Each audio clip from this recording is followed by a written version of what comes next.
ताज्या बातम्यांसाठी पाहत रहा तिचा सागर न्यूज। मिरज विधानसभा मतदारसंघातून भारतीय जनता पक्षाकडून पालकमंत्री सुरेश खाडे यांची उमेदवारी कापून आपणास उमेदवारी दिली जाईल हे दिवास्वप्नच ठरणार याची जाणीव झाल्यानंतर अखेर मोहन वनखंडे यांनी काँग्रेसमध्ये प्रवेश केला। महाविकास आघाडीत शिवसेनेनं मिरज मतदारसंघाबाबत आग्रही भूमिका घेतली होती, मात्र प्राथमिक तडजोडीनुसार मुंबईतील अधिक जागा शिवसेनेच्या वाट्याला सोडून मिरजेसारखा हक्काचा मतदारसंघ अखेर काँग्रेसला देण्याचा एकतर्फी निर्णय झाल्यामुळे वनखंडे यांनी हा धाडसी निर्णय घेतल्याची चर्चा संपूर्ण महाराष्ट्रात आहे।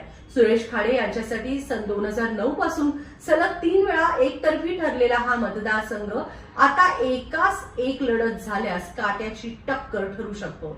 या मतदारसंघावर खासदार विशाल पाटील आणि माजी मंत्री दिवंगत मदन भाऊ पाटील यांच्या गटाचा मोठा प्रभाव आहे।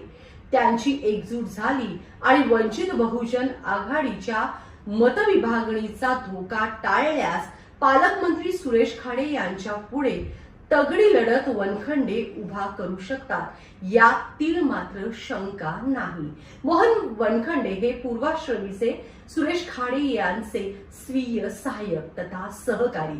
वनखंडे यांना खाडे यांचे पीए म्हटले तर ते त्यांना आवडत नाही। खाडे यांचा थिंक टँक प्रमुख म्हणून ते काम करायचे। मिरजेतील जातीय समीकरण असो किंवा सर्वपक्षीय फोडाफोडी असो, मिरज पॅटर्नला सॉफ्टपणे हँडल करत मोहन वनखंडे यांना ही कला अवगत होती। त्यामुळे खाडे हे मुख्य खुर्चीवर बसले तरी त्यांचा बॅकबोन म्हणून वनखंडे हेच काम करत सातत्याने दिसलेलं आहे आपल्याला की मोहन वनखंडेंनी सुरेश खाडेंना मदत केली आहे। सुरेश खाडे आणि मोहन वनखंडे यांच्यात व्यावसायिक पातळीवर देखील अनेक मोठ्या भागीदारीच्या गुंतवणूक असल्याची चर्चा देखील जोरात आहे। एकूणच खाडेंसोबत राहून वनखंडे यांना आर्थिक सुबत्ता मिळाली आहे। शिवाय त्यांच्या पत्नी अनिता वनखंडे यांना महापालिकेत नगरसेवक आणि सभापती पदाची लॉटरी देखील लागली होती। सुरेश खाडे हे 3 टर्म मिरजेचे आणि त्याआधी 1 टर्म ते जतचे आमदार राहिले आहेत। त्यांचे चिरंजीव सुशांत खाडे यांनी मिरज मतदारसंघामध्ये स्वतः लक्ष घालायला सुरुवात केल्यानंतर खाडे आणि वनखंडे यांच्यामध्ये अंतर पडायला सुरुवात झाली। तोपर्यंत सुरेश खाडे यांचा बहुतांश राजकीय कारभार वनखंडे यांच्याकडे एक हाती सत्ता असल्यासारखं होतं। त्यांच्यात दिवार कोणी उभी केली यावरूनही बऱ्याच खल झाला। खासदार संजय काका पाटील यांच्यावरही त्याचे खापर फोडले गेले। राज्यात महाविकास आघाडीची सत्ता असताना वनखंडे यांनी राष्ट्रवादीचे प्रदेशाध्यक्ष जयंत पाटील यांची भेट घेऊन राष्ट्रवादीत प्रवेश याबद्दलची चर्चा केली असल्याचं बोललं जातंय। वनखंडे यांनी खाडे यांच्यापासून वेगळे होऊन स्वतंत्र संस्था निर्मितीची धडपड गेली 4 वर्षापूर्वीच सुरू केली होती।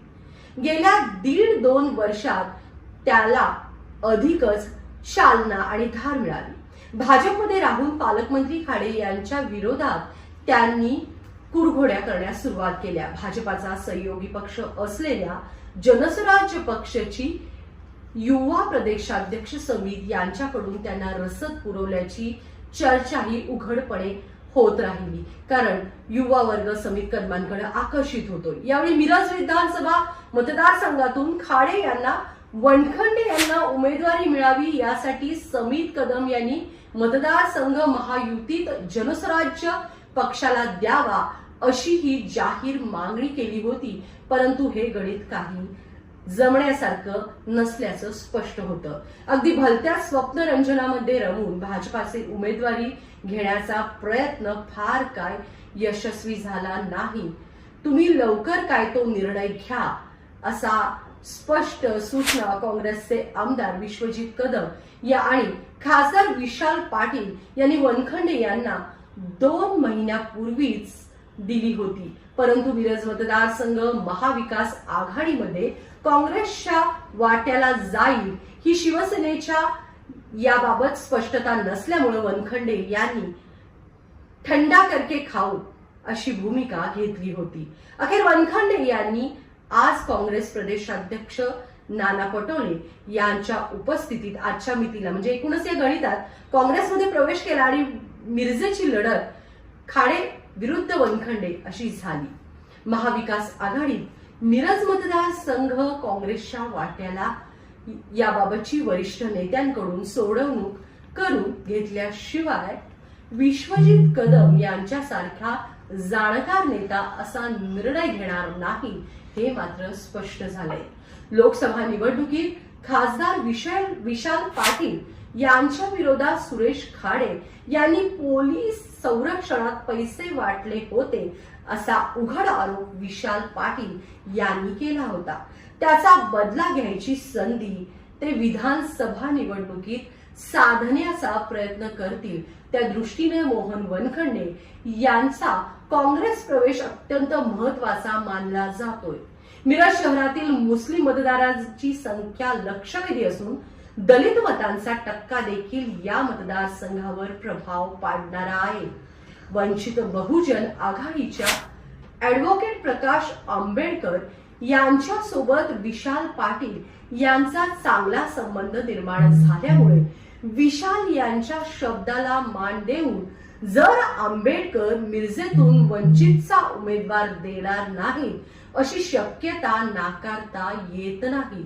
वंचितच्या मतविभागणीचा फटका टाळता आला तर काँग्रेससाठी ही अत्यंत जमेची बाजू ठरू शकते. मिरज पूर्व भागातील 29 गावांमध्ये विशाल पाटील आणि दिवंगत मदन पाटील यांचा मानणारा मोठा गट आहे. सुरेश खाडे यांनी 2014 पर्यंत सर्वपक्षीय नेत्यांसोबत सलोख्याचे संबंध राखून मतांची बेरीज आपल्या पारड्यात टाकण्याचा प्रयत्न केला. 2014 नंतर प्रत्येक गावात खाडे समर्थक गट तयार झालेला आहे आणि मितभाषी खाड्यांनी अनेकांची मनं जिंकलीत. त्याचबरोबर खाडे यांच्या विरोधातला गटही ऍक्टिव्ह झालेला आहे.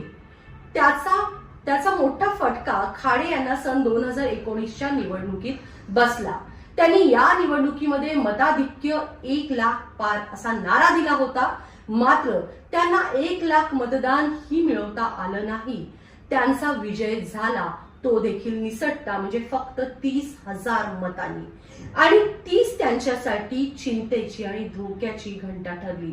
2009, 2014 आणि 2019 या तिन्ही निवडणुकांमध्ये खाडे यांच्या विरोधात तगडा आणि एकाच एक उमेदवार देण्यात विरोधकांना यश आले नव्हते. नेहमी अपयश होते. 2009 ला मिरज दंगलीचा, 2014 ला मोदी लाटेचा प्रभाव त्यांच्या उपयोगाला आला होता. या निवडणुकीत बरोबर उलटी परिस्थिती निर्माण झालेली आहे आणि त्यांच्या समोर एक तगडा उमेदवार देण्यात आलेला आहे. काँग्रेस यशस्वी होताना दिसतंय. मोहन वनखंडे यांच्या जशा जमेच्या बाजू आहेत तशा नकारात्मक बाजू देखील अनेक आहेत. सुरेश खाडे यांच्या सोबत राहून त्यांनी मोठ्या प्रमाणात संपत्ती जमवली आणि आता त्याच संपत्तीच्या जोरावर ते खाडे यांना आव्हान देऊ पाहतायत अशी चर्चा देखील दबक्या आवाजात होताना दिसतीये. मात्र मोहन वनखंडे यांना सुरेश खाडे यांच्या हक्काच्या कार्यकर्त्यांमध्ये फूट पाडण्यात किती यश मिळते याबाबत अद्याप साशंकता निर्माण झालीय. दुसऱ्या बाजूला सुरेश खाडे यांनी गेल्या 2 वर्षात आपल्या राजकीय पॅटर्न मध्ये मोठा बदल केलेला असून स्वतः मैदानात उतरून गट बांधण्याचा ते प्रयत्न करत आहेत. वेगळ्या वेगळ्या माध्यमातून निधी ग्रामीण आणि शहरी भागामध्ये देण्यात यश त्यांना आलेलं आहे. याच्यामध्ये असलेला कामगार खात्याचा उपयोग करून त्यांनी गावोगावी बांधकाम कामगारांची मोठी जत्रा जमवली आहे. त्यातून त्यांनी थेट आर्थिक आणि वस्तू स्वरूपातले लाभार्थी तयार करून ठेवलेले आहेत. आता हे नवे बांधकाम कामगार सुरेश खाडे यांचे मतदार ठरतील का याकडं सर्वांचं लक्ष आहे. एकूणच मिरज विधानसभा मतदारसंघात आतापर्यंत एकतर्फी वाटत होता, पण मोहन वनखंडे यांच्या प्रवेशानंतर काँग्रेसच्या आता रंगत चांगलीच वाढलेली आहे.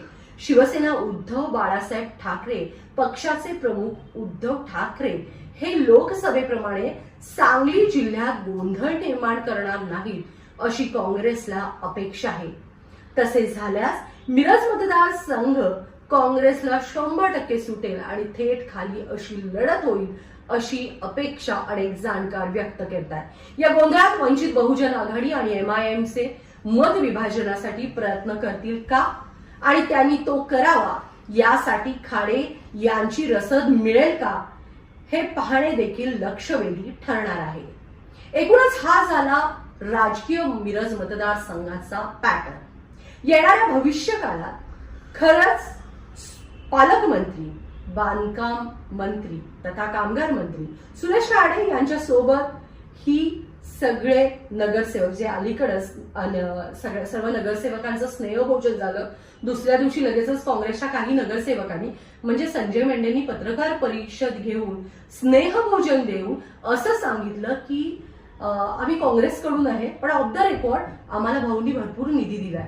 म्हणजे जो तो पक्ष जर प्रामाणिकपणे काम केलं तर नेमकं काय राजकीय गणित होणार आहे हे माझ्या स्पेशल रिपोर्टमध्ये पुढच्या तुम्हाला पाहायला मिळेल. त्यासाठी सगळ्यात पहिला मोबाईल उचला आणि सबस्क्राईब करा तिचा जागर न्यूज. आणि ही बातमी आवडल्यास लाईक शेअर करा आणि तुमचं मत माझ्यासाठी खूप महत्वाचं आहे. ही बातमी शांतपणे ऐका. ही बातमी कोणाच्याच बाजूने नाही, ना मोहन वनखंडे ना सुरेश खाडे. तुम्ही कमेंट बॉक्समध्ये तुमचं मत जाणा आणि लिहा, कारण तिचा जागर न्यूज हे फक्त जनतेसाठी. नमस्कार, मी शैबरी.